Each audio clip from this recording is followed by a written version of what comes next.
لله رب العالمين والصلاة والسلام على أشرف الأنبياء والمرسلين نبينا محمد وعلى آله وصحبه أجمعين أما بعد. On commence, Inch'Allah Ta'ala, on reprend là où on avait laissé pour ce qui est de tafsir Surat al-Fatiha. Donc on s'était arrêté ici à Ihdina as-sirata al-mustaqim. Guide-nous vers la voie droite. Ihdina as-sirata al-mustaqim. Mais juste avant cela, Inch'Allah Ta'ala, j'avais oublié de citer dans le dernier cours les différents noms qui ont été donnés à Surat al-Fatiha. Donc les différents noms que les savants ont donnés à Surat al-Fatiha. Donc parmi les noms de al-Fatiha, il y a premièrement al-Fatiha que l'on connaît tous, donc l'ouverture du livre. On peut aussi dire Fatihatul Kitab, en arabe on dit aussi Fatihatul Kitab, qui est l'ouverture du livre ou alors la liminaire du livre. Et bien sûr, ce nom lui a été donné, excusez-moi, car c'est la première surah qui est dans le Coran. Donc la première des sourates du Coran, la première surah du Coran, c'est Surat al-Fatiha. La dernière, c'est Surat al-Nas. Donc vu que c'est la première du Coran, elle est en réalité l'ouverture du Coran. Donc on l'appelle Fatihatul Kitab, l'ouverture du livre. Un deuxième nom qui a été donné à Surat al-Fatiha, c'est Suratul Hamd, la surah de la louange, Suratul Hamd, car elle commence bien sûr par la louange d'Allah subhanahu wa ta'ala. On commence par dire, le premier des versets de Surat al-Fatiha, c'est Alhamdulillahi Rabbil Alamin, louange à Allah, le Seigneur des mondes. Un troisième nom donné à Surat al-Fatiha, c'est Ummul Kitab, la mère du Coran, car elle est bien sûr la base du Coran. Elle est la première sourate du Coran, elle est la sourate la plus importante du Coran, donc elle a mérité ce nom qui est Ummul Kitab. On l'appelle aussi As-Sab'ul Mathani, et ça on l'avait déjà cité dans le cours passé, As-Sab'ul Mathani, comme ça qu'Allah Azza wa Jalla l'a appelé dans Surat Al-Hijr. Et As-Sab'ul Mathani, on peut traduire ça en disant les 7 versets qui sont répétés, car on les répète à chaque prière obligatoire ainsi que surérogatoire. On l'appelle aussi Al-Wafiya, l'intégrale, car on la divise pas pendant notre lecture d'elle, on la lit au complet dans la raka'a, donc on divise pas le Fatiha, mais plutôt on doit lire les 7 versets l'un après l'autre, pour ça qu'elle s'appelle Al-Wafiya. On l'appelle aussi parmi ses noms, c'est Al-Kafiya. Surat Al-Fatiha s'appelle aussi Al-Kafiya, voulant dire la suffisante, car elle est suffisante pour nous, et il a été aussi rapporté que le Nabi alayhi salatu wassalam a dit Ummul Qur'an, la mère du Coran, donc Surat Al-Fatiha, peut suppléer toute autre surah, mais aucune autre ne peut la suppléer. Voulant dire, elle est suffisante pour nous, et aucune autre surah ne peut prendre sa place. Donc là, ça parle de Surat Al-Fatiha. Pour ça qu'elle mérite le nom Al-Kafiya, la suffisante. Elle est suffisante pour toute personne qui prend ses enseignements et les applique.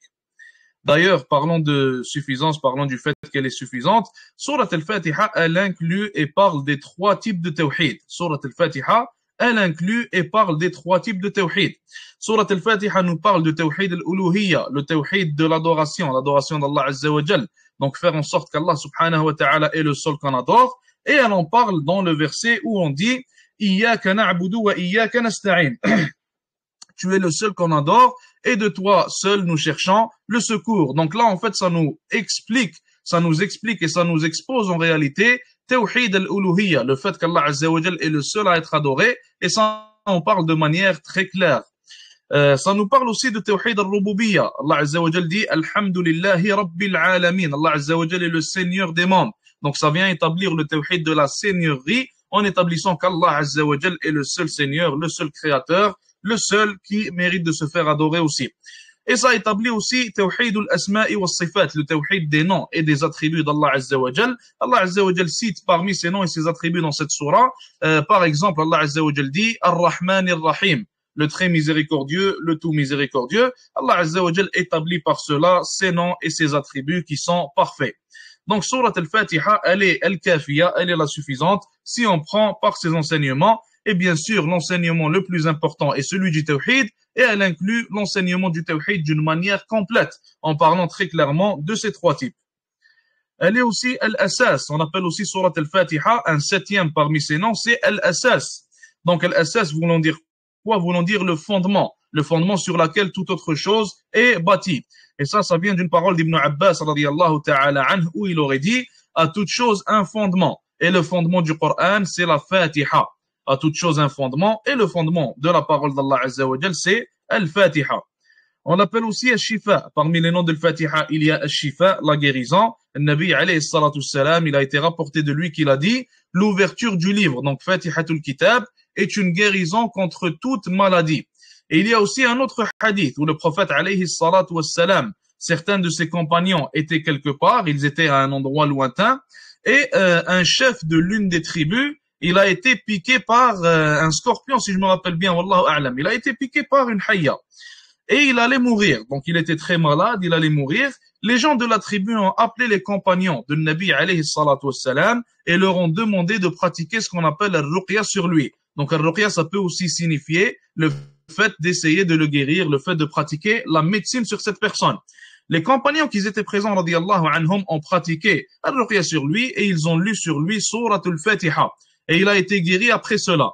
Et quand ils sont allés voir le Nabi alayhi salatu wassalam et lui ont raconté ce qui s'est passé, il a dit, et comment tu as su que Surat al-Fatiha est une guérison? Et comment tu as su que Surat al-Fatiha est une guérison? Donc pour ça qu'elle a mérité le nom, Al-Shifa, la guérison. Un neuvième et dernier nom, et il y a des savants, bien sûr, ils ont cité plus que 9 noms pour Surat al-Fatiha, mais nous, on va s'arrêter à ces 9-là. Un neuvième et dernier nom, c'est As-Salat. Surat al-Fatiha, elle s'appelle aussi As-Salat, la prière. Et elle mérite ce nom-là, dû à plusieurs aspects. L'un des aspects principaux, c'est que on utilise Surat al-Fatiha à chacune des prières. Donc, en Inch'Allah Ta'ala, on continue à lire Tafsir As-Sa'di. On s'est arrêté ici. As-Sirata, Ihdina as-Sirata al-Mustaqim. Guide-nous dans la voie droite. Il dit ici, rahimahullah, c'est-à-dire montre-nous et oriente-nous et mène-nous au droit chemin, qui est le chemin clair qui mène vers Allah et son paradis. Et c'est de connaître la vérité et de l'appliquer. Et remarquez ici comment il ne dit pas c'est le fait de connaître la vérité seulement. Car connaître la vérité est une chose qui peut être facile d'accès, si je peux dire ça comme ça, pour beaucoup de gens. Même Shaitan connaissait la vérité. Même des gens qui sont morts sur la mécréance, parmi les gens de Quraysh qui combattaient le Nabi alayhi salatu wassalam, jour et nuit, même eux, beaucoup d'entre eux connaissaient la vérité. Et d'ailleurs, Abu Jahl, il a dit clairement qu'il sait que le prophète alayhi salatu wassalam est réellement un prophète envoyé par Allah azza wa jal. Donc le fait de connaître la vérité en réalité n'est pas suffisant. Le fait de connaître la réalité et la vérité n'est pas ce qu'Allah Azza wa Jal veut de toi et de moi. Allah Azza wa Jal veut de nous le fait de connaître la vérité en premier lieu, et le fait d'appliquer cette vérité-là qu'on connaît. Al-ilm ou al-amal. Pour ça que les savants ils disent, al-ilm vient avant l'amal. Al-ilm c'est quoi? C'est la connaissance. Et juste après vient quoi? Al-amal, l'action. Le fait d'agir sur cette connaissance, le fait d'agir sur cette vérité que tu connais et de l'appliquer. Il continue en disant, rahimahullah, guide-nous donc vers le chemin et guide-nous dans le chemin. Et être guidé vers le chemin, c'est de s'attacher à la religion de l'islam et de délaisser les autres religions.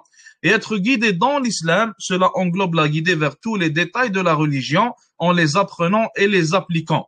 Ainsi, cette invocation est la plus complète et la plus profitable à l'adorateur et c'est pour cela qu'elle est obligatoire pour toute personne de la réciter dans chaque rak'a de sa prière. Parce que cela lui est nécessaire.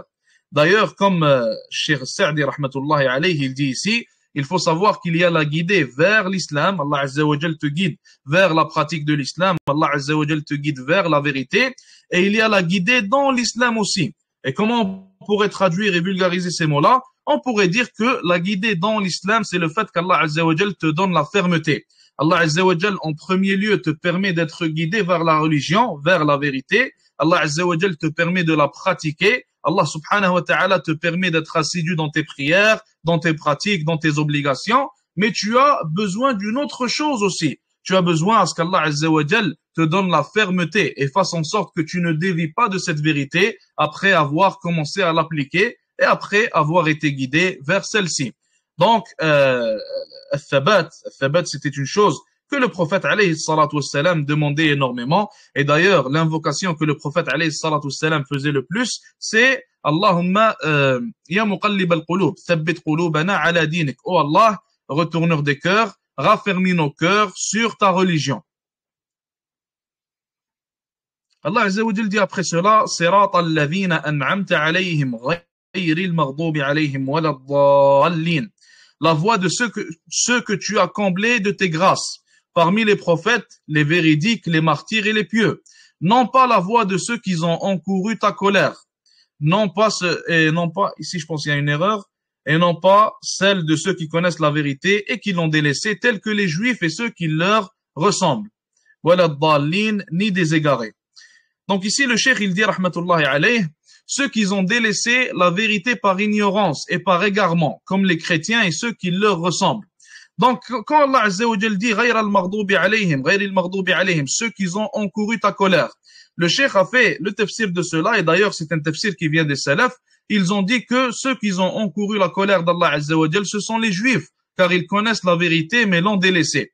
Et quand Allah Azza wa Jal parle de dallin, les égarés, ils ont dit ce sont ceux qui ont délaissé la vérité, qui ont dévié de cette vérité par ignorance et par égarement, et on vise par cela les chrétiens et ceux qui leur ressemblent. Et quand on dit ceux qui leur ressemblent, bien sûr, ça veut dire tous ceux qui tombent dans le même piège et les mêmes déviances prennent le même jugement que les juifs ou alors que les chrétiens. Il continue en disant, rahimahullah, ainsi, cette sourate, malgré qu'elle soit brève, contient ce que ne contient pas toute autre sourate du Coran. Elle contient donc les trois sortes de tawhid, l'unicité de la seigneurie qui est prise de la parole d'Allah Azza wa Jal, Seigneur des mondes, Rabb al-Alamin, et l'unicité de la divinité, donc tawhid al-uluhiyya, qui est pris du terme Allah et qui est aussi pris du verset Iyyaka na'budu, c'est toi seul que nous adorons. Et l'unicité des noms et des attributs qui est de confirmer les attributs de perfection d'Allah Azza wa Jal qu'il s'est confirmé à lui-même et que son messager alayhi salatu wassalam lui a confirmé, et cela sans altération ni ressemblance et sans comparaison, et tout ce qui est altération, ressemblance, comparaison, tout cela on l'a déjà expliqué dans les cours de Aqidah qui sont trouvables dans notre YouTube, Inch'Allah Ta'ala. Et sans comparaison. Et le terme toute louange prouve cela, comme cela a été précédemment dit. Ainsi que la rétribution des œuvres dans la parole d'Allah subhanahu wa ta'ala, Maliki Yawmiddin, le roi du jour de la rétribution, et que la rétribution se fera avec justice, car le mot din veut dire la rétribution avec justice. Et elle contient l'affirmation de la prophétie dans le verset Ihdina as-sirat al-mustaqim, guide-nous dans la voie droite, car cela est impossible sans le message. Voulant dire que la guider vers la voie droite, elle est impossible sans l'envoi des messagers. Allah Azza wa Jalla a fait en sorte que sa guidée, sa révélation, soit transmise aux êtres humains par les messagers alayhimus salatu wassalam. Donc le fait qu'Allah Azza wa Jalla dise Ihdina as-sirat al-mustaqim dans ce verset, ça établit la prophétie des prophètes et messagers alayhimus salatu wassalam. Et elle contient la confirmation du destin et que l'adorateur fait réellement ses actions contrairement à ce que disent Al-Qadariyya et Al-Jabriyya. Al-Jabriyya, ce sont des gens qui disent que le destin n'existe pas et que l'être humain, il est forcé à faire tout ce qu'il fait. Et Al-Qadariyya, ils disent le contraire, ce sont deux opposés. Al-Qadariyya, ils disent quoi? Ils disent que Allah Azza wa Jal, il crée les choses, mais Allah Azza wa Jal, subhanahu wa ta'ala, quand l'être humain va faire quelque chose, c'est pas lui qui l'a créé. Donc, ça ne fait pas partie du qadar d'Allah Azza wa Jal. Les actions de l'être humain ne font pas partie du qadar d'Allah subhanahu wa ta'ala. Plutôt l'être humain, en quelque sorte, si on suit leurs paroles, l'être humain est le créateur de ses propres actions.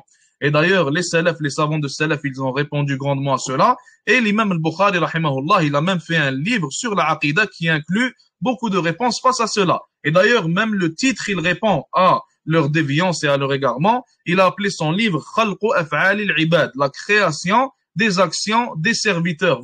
Voulant dire que les actions des serviteurs sont créées par Allah Azza wa Jal, contrairement à ce que disent Al-Qadariyya. Le cheikh continue en disant, mais bien plus, car elle contient la réplique sur tous les gens de l'égarement et de l'innovation. Dans sa parole, subhanahu wa ta'ala, Ihdina as-sirat al-mustaqim, guide-nous dans la voie droite, car c'est de connaître la vérité et de l'appliquer. Or, tout innovateur est égaré et n'est pas conforme à cela. Et elle contient l'exclusivité du culte pour Allah Azza wa Jal, que ce soit une adoration ou une demande d'aide, et ça c'est inclus dans le verset où Allah Azza wa Jal dit Iyyaka na'budu wa iyyaka nasta'in. C'est toi seul que nous adorons et c'est de toi seul que nous cherchons aide. Et les louanges sont à Allah Azza wa Jal, le Seigneur des mondes.